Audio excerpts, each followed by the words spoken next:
Coba sekarang kita membayangkan saat ini adalah di tahun 1900. Apa yang kita bayangkan? Kita melihat apa itu peta dunia, geografi dunia di tahun 1900. Apa yang Anda lihat? Asia masih di tempat Asia, Afrika masih di tempat Afrika, Amerika masih di tempat Amerika. Tapi ingat, di tahun 1900 ada 100 negara belum lahir. Indonesia belum lahir, India belum ada, Cina bahkan belum ada. Lalu apa bentuk peta dunia di tahun 1900? Kita semua tahu bahwa peta tahun 1900 berbeda petanya dengan saat ini. Karena peta dulu adalah berbasis kolonialisasi. Jadi wilayah Asia di sini misalnya wilayah jajahan Belanda, kolonialisasi Inggris di India, di Afrika, Belgia, Portugis, Inggris, Perancis dan lain sebagainya. Jadi peta dunia ditentukan oleh peta kolonialisasi. Lalu terjadilah suasana yang di setiap saat di tahun 1900, setiap saat negara Eropa itu yang melakukan kolonialisasi di mana-mana, hampir perang di semua wilayahnya. Belgia hampir perang sama Inggris di wilayah tertentu, Portugis hampir perang sama Perancis di wilayah tertentu,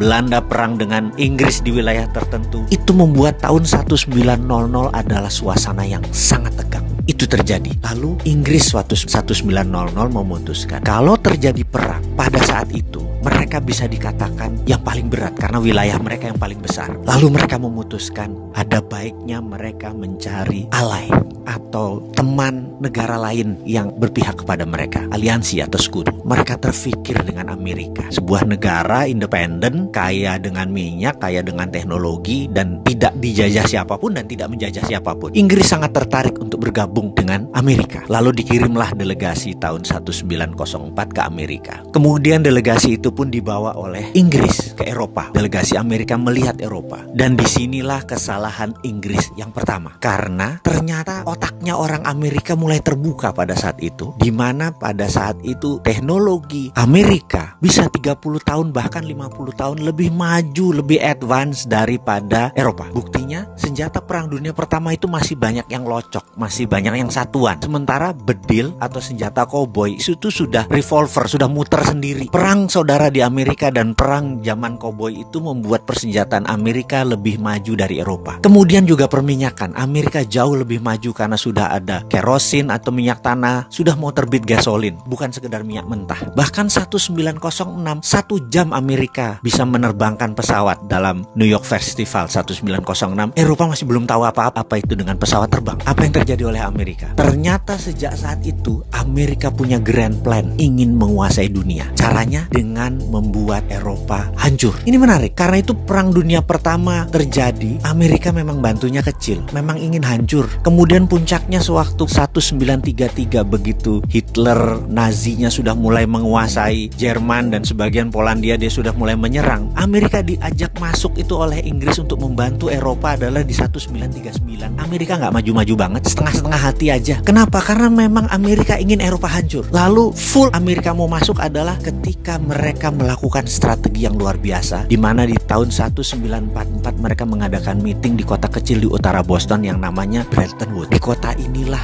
mereka mengontrol orang-orang negara-negara perang tadi, diundang dan dikatakan kita tidak inginkan ada perang dunia ketiga. Jawaban mereka kompak, tidak mau. Karena itu harus ada 3 hal yang harus mereka lakukan dan mereka setuju. Nomor 1, dunia harus mempunyai currency. Currency dunia itu haruslah dolar. Mereka tidak bisa bilang apa-apa, tapi delegasi Perancis keluar karena marah. Tapi apa terjadi begitu Perancis diserang lagi oleh Jerman? Delegasi Perancis pun pulang lagi dan menyatakan oke deh, setuju. Akhirnya sepakat currency dunia adalah dolar. Kedua, kita, kata mereka, harus mengontrol ini dengan menciptakan World Bank. Mereka pun setuju. Dan ketiga adalah punya IMF, International Monetary Fund, untuk mengontrol dana tadi. Mereka pun setuju. Semuanya itu kantornya di Washington, artinya memang di bawah Amerika. Bahkan kalau voting right, suaranya Amerika tuh 26% di IMF. Dan syarat untuk disetujunya sebuah resolusi harus 75% suara. Alias dengan kata lain, kalau Amerika tidak setuju, resolusi IMF tidak pernah keluar. Artinya IMF memang milik Amerika. Begitu mereka mereka menandatangani, barulah